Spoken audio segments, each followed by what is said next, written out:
ವೈಭವದ ಶ್ರೀ ಶಕ್ತಿ ಆಂಜನೇಯ ಸ್ವಾಮಿ ಅಂಬಾರಿ ಉತ್ಸವ ಗುಬ್ಬಿ ತಾಲೂಕಿನ ಕಡಬ ಹೋಬಳಿಯ ಯಡವನಹಳ್ಳಿ ಮಜರೆ ಕಡೆಕೋಡಿಪಾಳ ಗ್ರಾಮದ ಶ್ರೀ ಹನುಮಂತ ದೇವರು ಹಾಗೂ ಶ್ರೀ ತಿರುಮಲೇಶ್ವರ ಸ್ವಾಮಿಯ ನೂತನ ಶಿಲಾ ದೇಗುಲ, ಶಿಲಾಬಿಂಬ, ವಿಮಾನಗೋಪುರ, ಕಳಸ ಪ್ರತಿಷ್ಠಾಪನೆ ಹಾಗೂ ಶಿಲಾ ದೇಗುಲ ಉದ್ಘಾಟನೆ ಪ್ರಯುಕ್ತ ಶ್ರೀ ಶಕ್ತಿ ಆಂಜನೇಯ ಸ್ವಾಮಿಯನ್ನ ತುಮಕೂರಿನ ಲಕ್ಷ್ಮೀ ಆನೆಯ ಮೇಲೆ ಕೂರಿಸಿ ಅಂಬಾರಿ ಉತ್ಸವವನ್ನು ಊರಿನ ಪ್ರಮುಖ ರಾಜ ಬೀದಿಗಳಲ್ಲಿ ನಂದಿಧ್ವಜ ಕುಣಿತ, ಲಿಂಗದ ವೀರರ ಕುಣಿತ ಹಾಗೂ ಮಂಗಳವಾದ್ಯ ಕಲಾ ತಂಡಗಳೊಂದಿಗೆ ಶುಕ್ರವಾರ ಸಂಜೆ ವಿಜೃಂಭಣೆಯಿಂದ ಅಂಬಾರಿ ಉತ್ಸವ ನಡೆಯಿತು.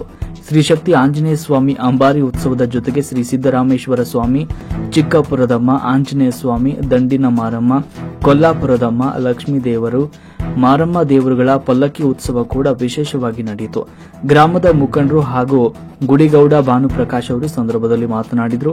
ಹನುಮಂತ ದೇವರು ಹಾಗೂ ತಿರುಮಲೇಶ್ವರ ಸ್ವಾಮಿ ದೇವಸ್ಥಾನ ಲೋಕಾರ್ಪಣೆ ಅಂಗವಾಗಿ ಕಳೆದ 2 ದಿನಗಳಿಂದ ವಿಶೇಷ ಧಾರ್ಮಿಕ ಕಾರ್ಯಕ್ರಮಗಳು ನಡೀತಾ ಇದ್ದು, 7 ದೇವರುಗಳ ಸಹಿತ ಪಲ್ಲಕ್ಕಿ ಉತ್ಸವದೊಂದಿಗೆ ಶ್ರೀ ಶಕ್ತಿ ಆಂಜನೇಯ ಸ್ವಾಮಿ ವಿಶೇಷ ಅಂಬಾರಿ ಉತ್ಸವ ನಡೆಸ್ತಾ ಇದ್ದೇವೆ. ಸಹಸ್ರಾರು ಭಕ್ತರು ಈ ಅಂಬಾರಿ ಉತ್ಸವದಲ್ಲಿ ಪಾಲ್ಗೊಂಡಿದ್ದಾರೆ ಹಾಗೂ ದೇವಸ್ಥಾನಕ್ಕೆ ಬರುವ ಎಲ್ಲಾ ಭಕ್ತರಿಗೂ ದಾಸೋಹದ ವ್ಯವಸ್ಥೆ ಮಾಡಲಾಗಿದೆ ಅಂತ ತಿಳಿಸಿದರು. ಶ್ರೀ ಶಕ್ತಿ ಆಂಜನೇಯ ಸ್ವಾಮಿ ಅಂಬಾರಿ ಉತ್ಸವದಲ್ಲಿ ನಿವೃತ್ತ ಐಎಎಸ್ ಅಧಿಕಾರಿ ಎಸ್ ದಯಾಶಂಕರ್ ಸೇರಿದಂತೆ ಸಹಸ್ರಾರು ಭಕ್ತರು ಪಾಲ್ಗೊಂಡಿದ್ದರು. ವರದಿ ಶ್ರೀಕಾಂತ್, ರಾಷ್ಟ್ರಕ್ರಾಂತಿ ನ್ಯೂಸ್, ಗುಬ್ಬಿ.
ಪಾಯಿಂಟ್ ಆದ್ರೆ ಅವರು ನಮ್ಮ ವಾಯ್ಸ್ ಫೇಲ್ ಆಯ್ತು, ಅವ್ರಿಗೆ ಮುಂದ್ಕೋದ್ರು.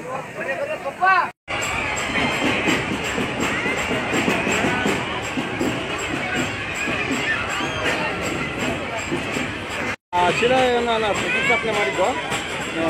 ಶಿಲೆ ಪ್ರತಿಷ್ಠಾಪನೆ ಮಾಡಿದಾಗ ಲಾಸ್ಟ್ ದಿವಸ ಕುಂಭ ಅಭಿಷೇಕ ಮಾಡಾದ್ಮೇಲೆ ನಮಗೆ ಸ್ವಲ್ಪ ಆನೆ ಮೇಲೆ, ಅಂಬಾರಿ ಮೇಲೆ ಆಂಜನೇಯ ಮೂರ್ತಿಯನ್ನು ಕೊಡಿಸಿ ಒಂದು ಉತ್ಸವ ಮಾಡಬೇಕಂತ ಯಡವನಹಳ್ಳಿ ಮತ್ತು ಕಡೆಪಳ್ಳಿ ಗ್ರಾಮಸ್ಥರಿಗೆ ಒಂದು ಸ್ವಲ್ಪ ಆಸೆ ಇತ್ತು. ಆದರೂ ನಾನು ಹಿರಿಯಪ್ಪನ ಅಂತ ಹೇಳಿ ಆನೆಯನ್ನು ಕರೆಸಿ ನಾನು ಅಂಬಾರಿಯನ್ನು ಮಾಡಿಸ್ತಾ ಇದ್ದೆ. ಮಾನವರು ಹಾಗೂ ಪಕ್ಕದ ಕಳ್ಳಪುರದಮ್ಮನವರು ಹಾಗೂ ಪಕ್ಕದಲ್ಲಿ ವಂಶದಲ್ಲಿ ಮಾರಮ್ಮನವರು, ಚಿಕ್ಕಟ್ಟಿನಲ್ಲಿ ಆಂಜನೇಯ ಸ್ವಾಮಿಯವರು, ಅದೇ ಕೊಪ್ಪಳ ಗ್ರಾಮದಲ್ಲಿ ಸಿದ್ದರಾಮೇಶ್ವರವರು ಹಾಗೂ ಯಡವನಹಳ್ಳಿ ಆಂಜನೇಯ ಸ್ವಾಮಿಯವರು, ಅದೇ ಗ್ರಾಮದಲ್ಲಿರುವ ಆ ನೆಲ್ಲೂರಿನ ಸ್ವಾಮಿಯವರು ಆ ಅಲ್ಲಾ ದೇವರನ್ನು ಮಂಟಪದಲ್ಲಿ ಕುಳಿತುಕೊಂಡು ಉತ್ಸವ ಮಾಡ್ತಾ ಇದ್ದೀವಿ. 2020ರಲ್ಲಿ ಬಿದಿಗೋಡು ಪಟ್ಟ ಕಟ್ಕೊಂಡೆ.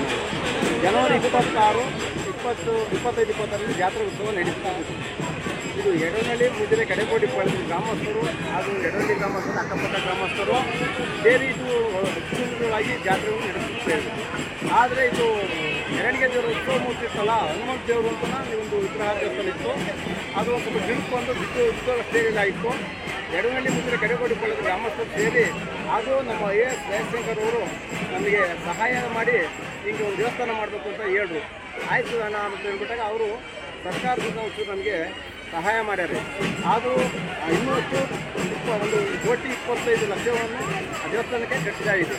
ಆದ್ದರಿಂದ ನಮ್ಮ ಸಹಾಯ ಸಂಘವರು ಇನ್ನೂ ಹಾಕಿಕೊಡ್ತೀವಿ ಕಣಪ್ಪ, ನೀವೇನು ಹೆದರಬೇಡ್ರಿ, ಎರಡೂರವರು ಅಂತಂಬುತ್ತರಾಗಿ ಆ ದೇವಸ್ಥಾನವನ್ನು ಕಟ್ಟಬೇಕು ಅಂತ ನಮಗೆ ತೀರ್ಮಾನ ಹೇಳಿದ್ವಿ.